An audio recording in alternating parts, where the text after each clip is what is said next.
Dice la Biblia en Gálatas 2:20: con Cristo estoy juntamente crucificado, y ya no vivo yo, mas vive Cristo en mí. Y lo que ahora vivo en la carne, lo vivo en la fe del Hijo de Dios, el cual me amó y se entregó a sí mismo por mí. Amén. Y en esta noche vamos a hablar un poco acerca de la vida cristiana y la santidad. Estamos viviendo tiempos difíciles. Estamos viviendo los postreros días. Y la iglesia del Señor, hoy más que nunca, necesitamos estar prevenidos. Necesitamos estar preparados. Necesitamos creer plenamente que Jesucristo viene por segunda vez.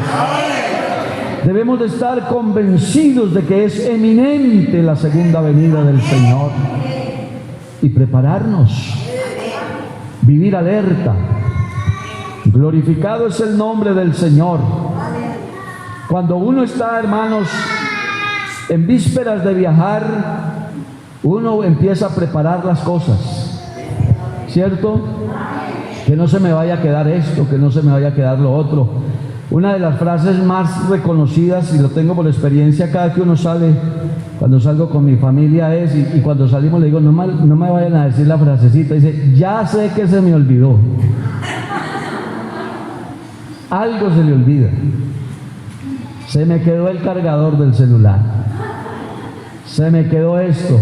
Yo creo que cuando uno está con deseos de viajar, se prepara bien. Y nosotros sabemos, hermanos, que estamos esperando un viaje especial. Aleluya.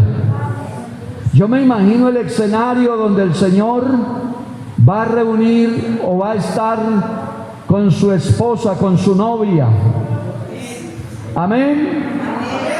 Yo me imagino que ya las mesas y los manteles están puestos. Me imagino los ángeles, los seres celestiales, con toda la armonía de la música. Alabanzas al nombre del Señor. Porque la Biblia habla de las bodas del Cordero. Por ahí cantamos que las bodas del Cordero nos vamos a gozar. Pero hermanos, hay tantas cosas en este mundo, en estos últimos tiempos, que nos tienen distraídos. Hay tantas cosas que el enemigo ha puesto en el camino para distraer la vida del cristiano. Y nosotros, hermanos, debemos de ser inteligentes, debemos de ser entendidos para saber que hay un enemigo que nos quiere poner trampas o que nos está poniendo trampas en el camino, pero que usted y yo debemos de tener la mirada puesta en el galardón, puesta en Cristo. Aleluya. Por eso, en estos postreros días más que nunca, la iglesia necesita vivir en santidad. Vivir en santidad.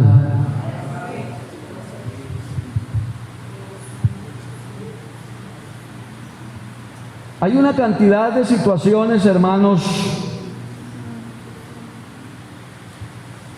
que yo diría que como que atentan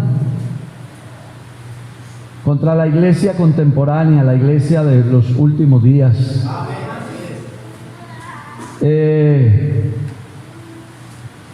Para algunos sería bueno que hubiera una margencita más de espacio, como que no estuviéramos tan encasillados, como que no estuviéramos dentro de un esquema que nos pone linderos, que nos pone límites. Pero la palabra de Dios nos enseña que para asegurar la salvación de nuestras almas debemos estar en comunión con Dios. Y para estar en comunión con Dios hay que vivir en santidad.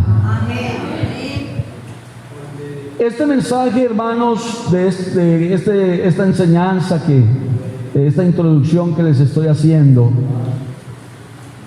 el apóstol Pablo lo tenía muy claro. El apóstol Pablo, que fue un hombre religioso, que creía que con religión era suficiente para tener a Dios contento, porque él mismo testifica y dice que cuando perseguía a la iglesia, cuando ayudaba a meter a los hermanos a la cárcel, cuando ayudaba hasta a matar creyentes, él pensaba que le estaba haciendo culto a Dios y vivía una vida religiosa. Pero cuando en el camino a Damasco tuvo ese encuentro tan personal con Jesucristo, ustedes conocen la historia, él no lo conocía, él no sabía quién era Jesucristo. Pero en ese momento, en aquella experiencia en el camino a Damasco, tuvo la oportunidad de conocerlo. La luz potente desde el cielo, la voz que le hablaba por nombre propio y le decía: Saulo, Saulo. Y él, que no sabía, no lo conocía, él tuvo que hablarle y decirle: ¿quién eres? Porque no lo conocía. Y Jesús, que es tan maravilloso, tan glorioso, tan bueno, entonces le responde y le dice, y se le presenta y se le identifica, y le dice: yo soy Jesús, al que tú persigues. Se le presentó, o sea, Saulo lo conoció. Y después de conocerlo, la vida le cambió totalmente. 360 grados, le cambió totalmente la vida. Alabanzas al nombre del Señor. Se le acabó la religiosidad, se le acabaron los intereses personales, se le acabó el afán de estar pensando tanto en él y en su religión. Ahora estaba preocupado por ver a cuántos podía ayudar para que no se condenaran. Ahora quería irse hasta el último rincón del mundo a predicar a ese Jesús que lo había salvado. Alabado sea el nombre de Jesús. Y entonces, entre todas las cosas que él expresa, entre todo lo que él dice, inspirado por el Espíritu, gozoso de sentir la salvación en su vida, entonces él pronuncia este pasaje: con Cristo estoy juntamente crucificado. Aleluya. Saulo fue crucificado. Saulo se murió. El perseguidor se murió. El religioso se murió. El que le hacía daño a los hermanos se murió. Aleluya. Ahora ya no vivo yo. Ahora Cristo vive en mí. Alabanzas al Señor. Ahora Cristo vive en mí. Y cuando él dice estas palabras, no las dice por impresionar a los que lo oyen. Él las dice porque las vive, porque las siente, porque las experimenta. Gloria al nombre del Señor. Eso de que ya no vivo yo, sino que Cristo vive en mí, habla y nos enseña de un cambio de vida radical. Alabanzas al nombre del Señor. Porque entre todas las cosas que hemos aprendido en este camino glorioso, es que el Dios que nos ha salvado tiene unas características, entre todas ellas, que Él es celoso, que Él no comparte con otros, que Él pide del hombre todo el ser, todo el corazón. Aleluya.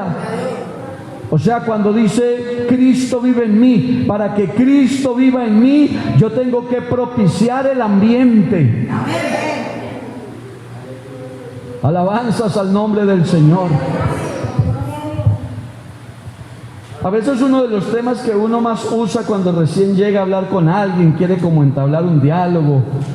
Las personas que son bien sociables no les queda tan difícil, la vemos otros que somos menos. ¿Y qué? ¿Y cómo están? ¿Y cómo les ha ido? ¿Y si están amañaditos por acá?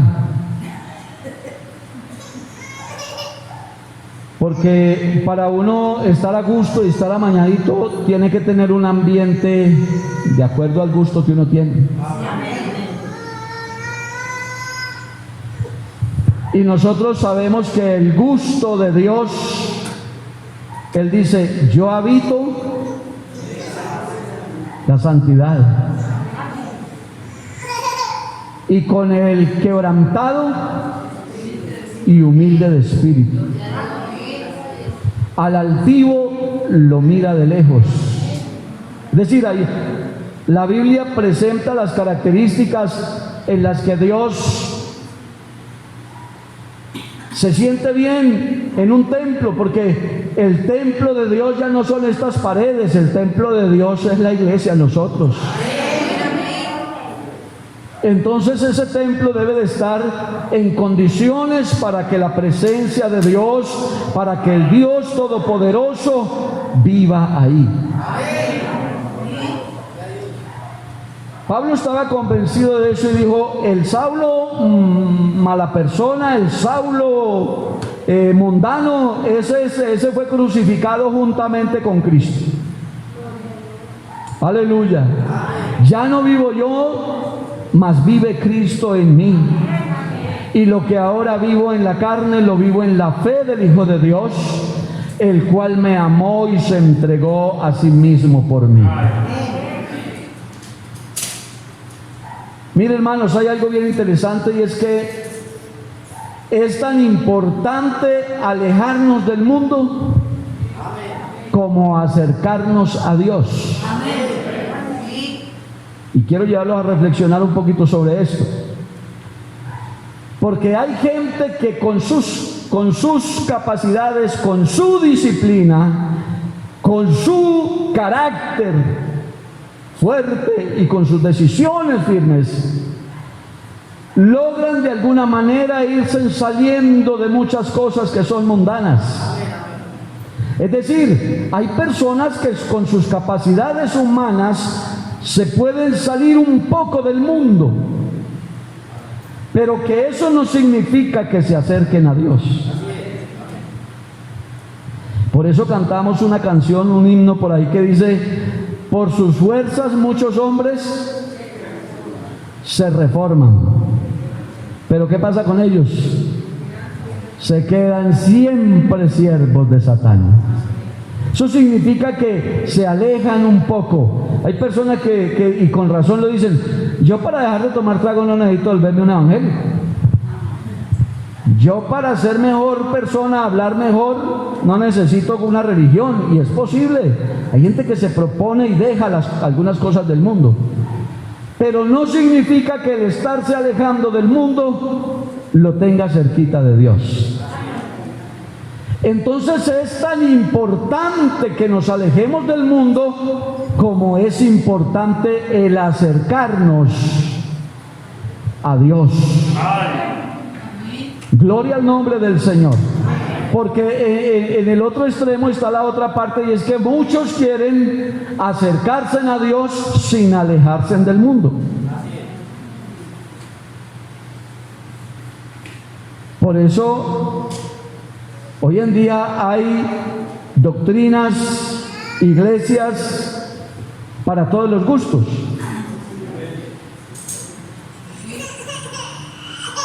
Porque hay personas que quieren acercarse a Dios sin alejarse del mundo. Estaba viendo en un programa de televisión de un hombre supuestamente cristiano y pertenecía a una iglesia. Un hombre cristiano, decían ahí. y se consiguió una novia y se fue a vivir con ella. Cristiano. Pero un día tuvieron una pelea, estaban disgustados, pelearon, y el hermano tenía una colección de hachas y cogió una hacha de esas y le propinó 7 hachazos a la novia.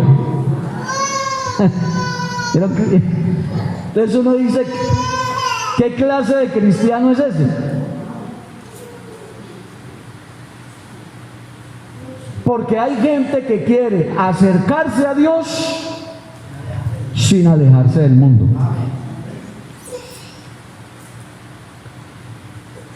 ¿Y por qué estoy diciendo estas cosas, hermanos? Porque al comienzo les decía que este es el tiempo para que tengamos bien claro cuál es nuestra relación con Dios. Gloria al nombre del Señor.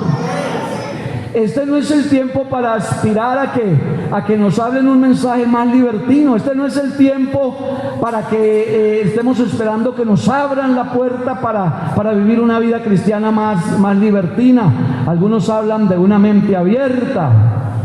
Pero yo encuentro que la Biblia, el mensaje de la Biblia no evoluciona.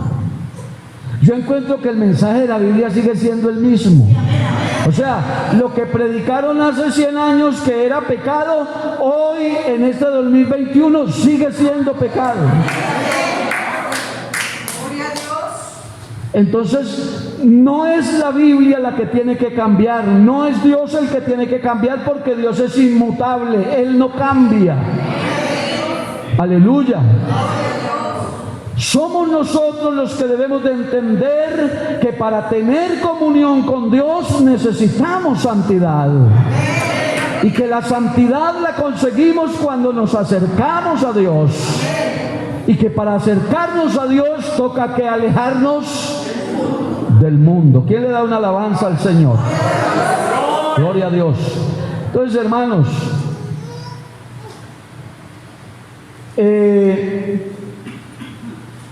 tengamos en cuenta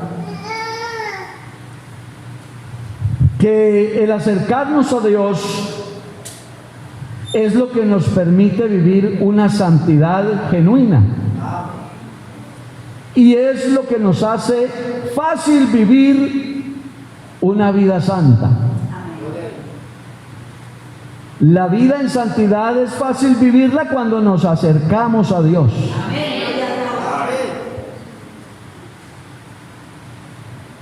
El Señor fue claro a través de su palabra de enseñarnos y decirnos: separados de mí.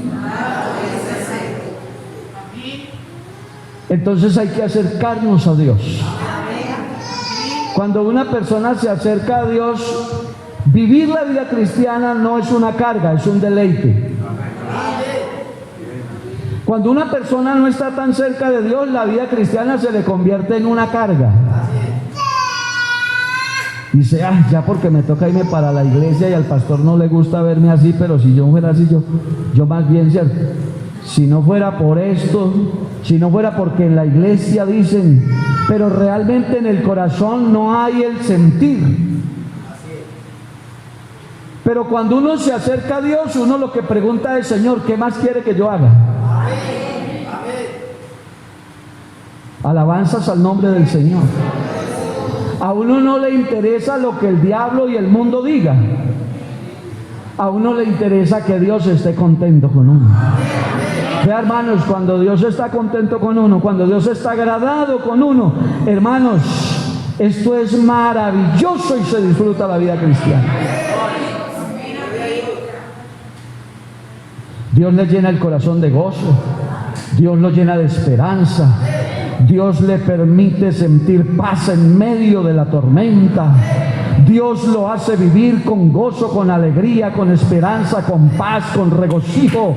Porque, hermanos, en la presencia del Señor hay plenitud de gozo y hay delicias a su diestra para siempre. Aleluya.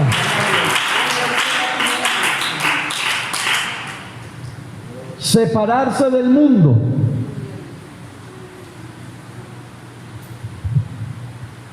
Ayúdenme allí con Con la pantalla 2 Corintios 6:17. ¿Quién se lo sabe de memoria?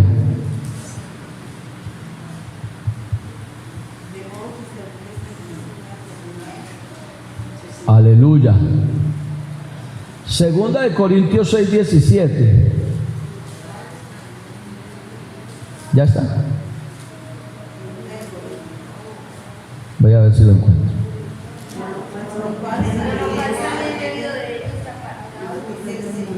Amén. Amén. Aleluya. Salid de en medio de ellos, ¿y qué más? Y apartaos, dice el Señor, ¿y qué más? Y no toquéis lo inmundo. Y entonces yo, hay condiciones. Hay condiciones. Hay gente que enseña un evangelio incondicional. Y la enseñanza es: no, tranquilo, que el que peca y reza empata. Ahí no hay problema.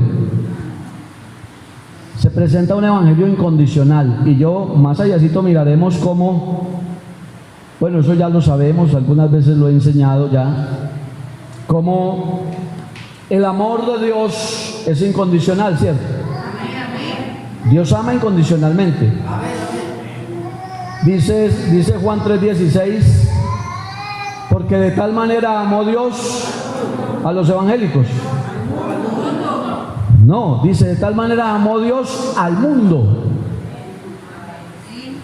Y Romanos 5:8 dice, Romanos 5:8, mas Dios muestra su amor para con nosotros en que, siendo aún pecadores, es decir, el hecho de ser pecadores y malos no nos excluye del amor de Dios, porque el amor de Dios es incondicional. Pero la comunión con Dios es diferente.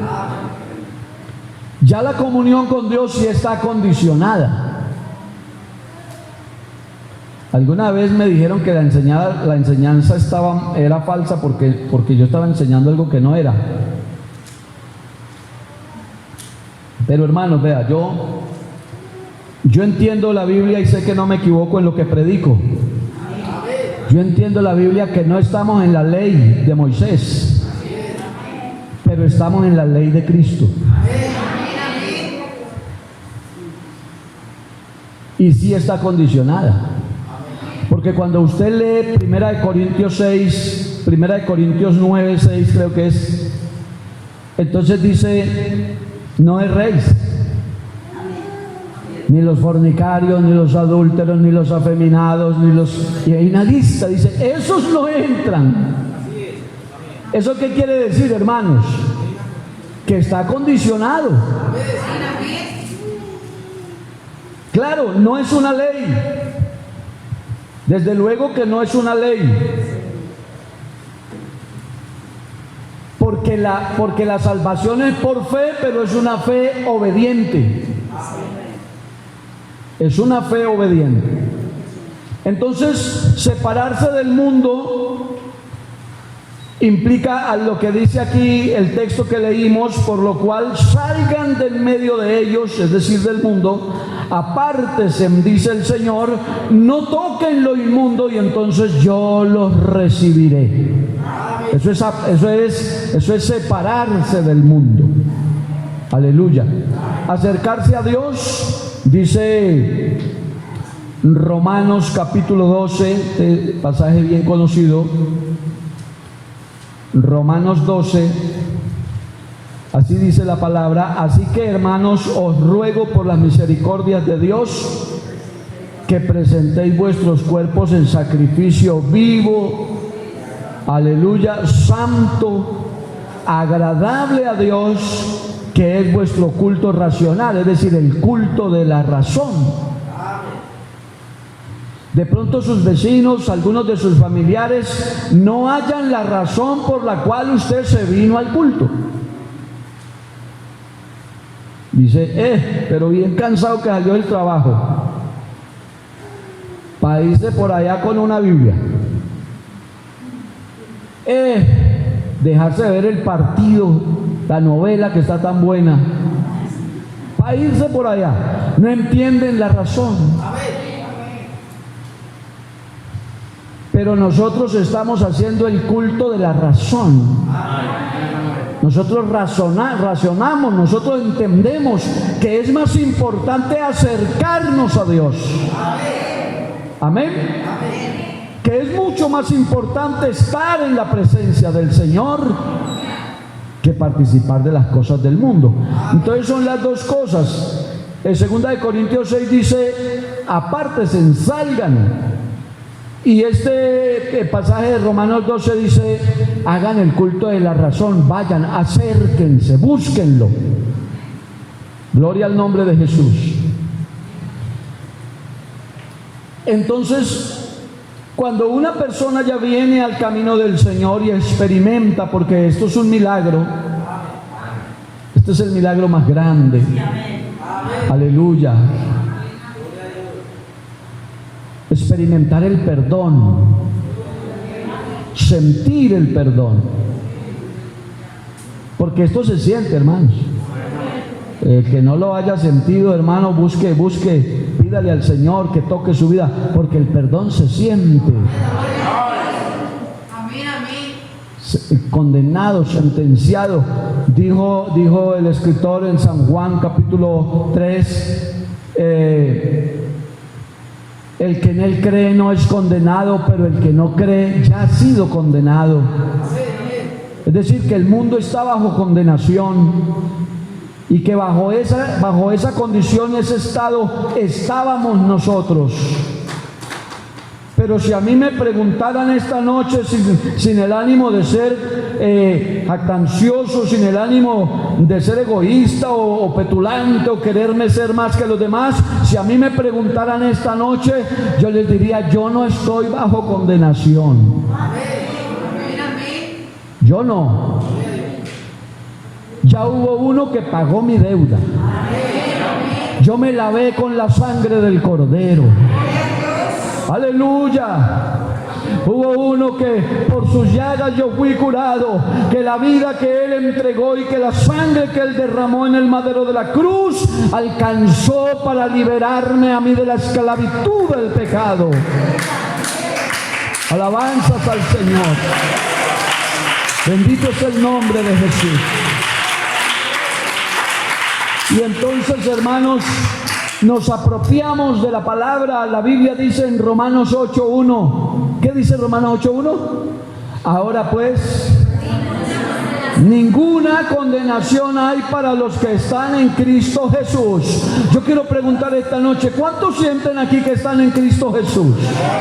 Amén. Levante la mano por la fe. Aleluya. Aquí estamos en Cristo Jesús. Y la palabra dice que no hay condenación para los que están en Cristo Jesús. Los que no andan conforme a la carne. Por eso es que estamos aprendiendo. Hay que salir del mundo para que no haya condenación. No hay condenación, pero menciona para quiénes. Para los que están en Cristo Jesús. Los que no andan conforme a la carne.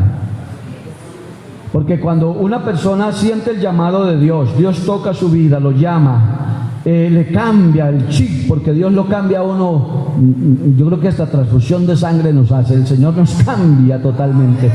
Y cuando Dios lo cambia a uno de esa manera, entonces se dan los pasos que hay que dar. Y cuando uno se arrepiente, se bautiza y se pone en las manos del Señor en una vida santa, y llega el momento cuando Dios lo bautiza con el Espíritu Santo, entonces, hermanos, hay una regeneración, hay un nuevo nacimiento. Gloria al nombre del Señor. Y después de la experiencia de ese nuevo nacimiento, entonces viene un conflicto que surge entre la carne y el espíritu. Ahí viene. ¿Cuántos lo están viviendo? ¿Cuántos lo han sentido? Aquí todavía no hay ninguno transformado como los ángeles. Aquí todos todavía somos humanos. Todos de alguna manera nos disgustamos, se nos ponen las orejas rojas a veces, ¿cierto? Todos alguna vez decimos algo que no había que decir.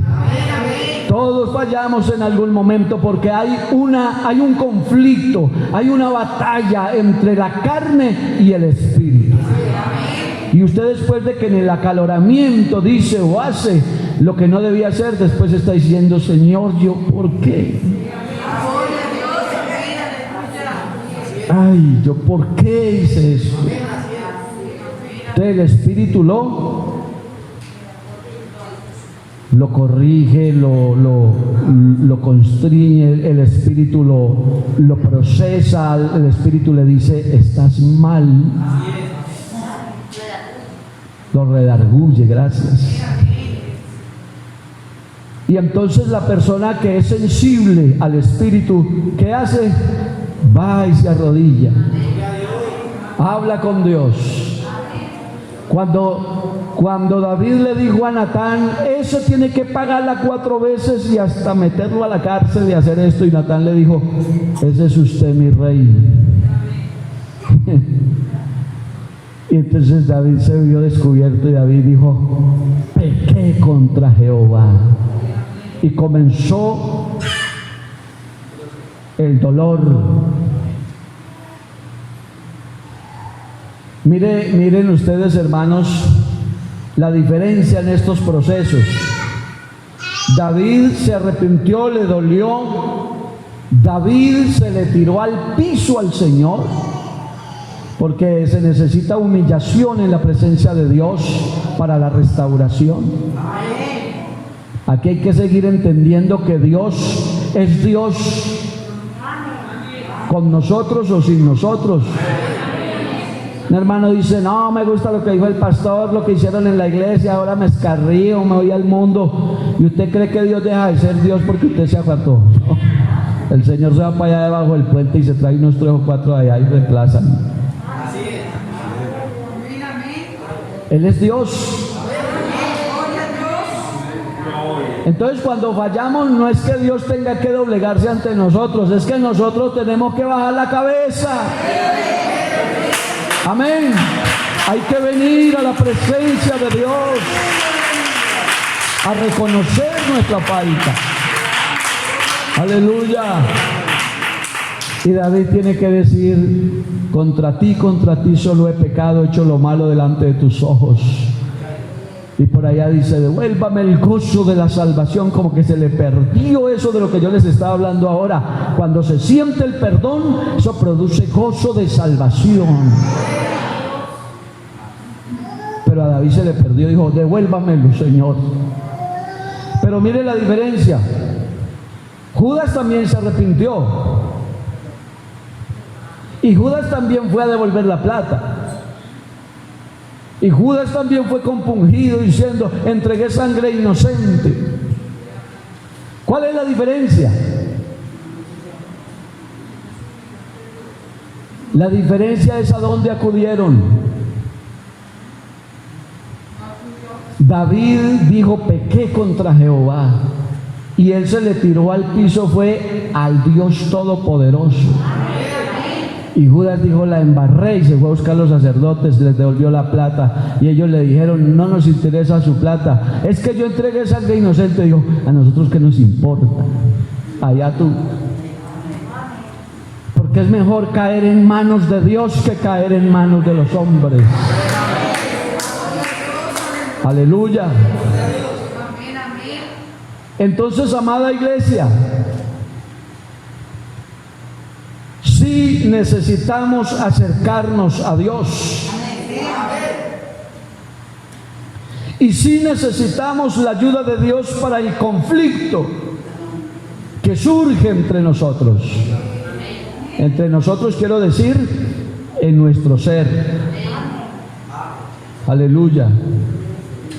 Ese conflicto entre la carne y el espíritu, esa batalla, hermanos, es una batalla para la santidad y debemos de ganarla con el propósito de ser salvos.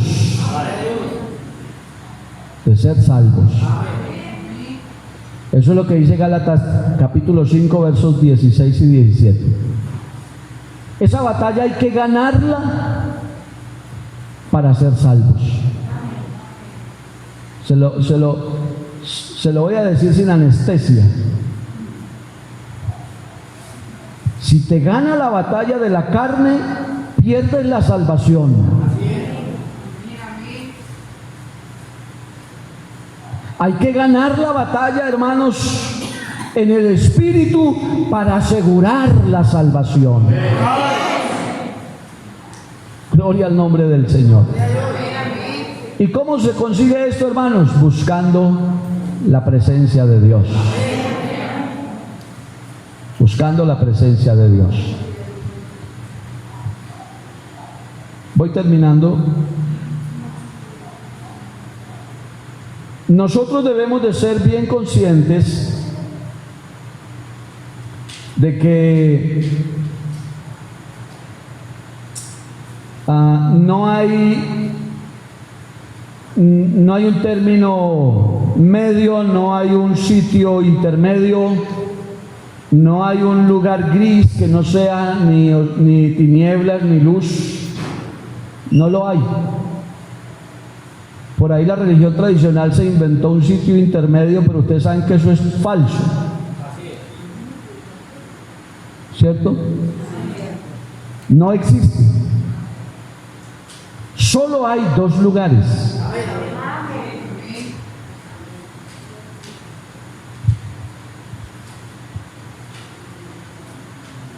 Hay quienes quieren tener adeptos en sus organizaciones.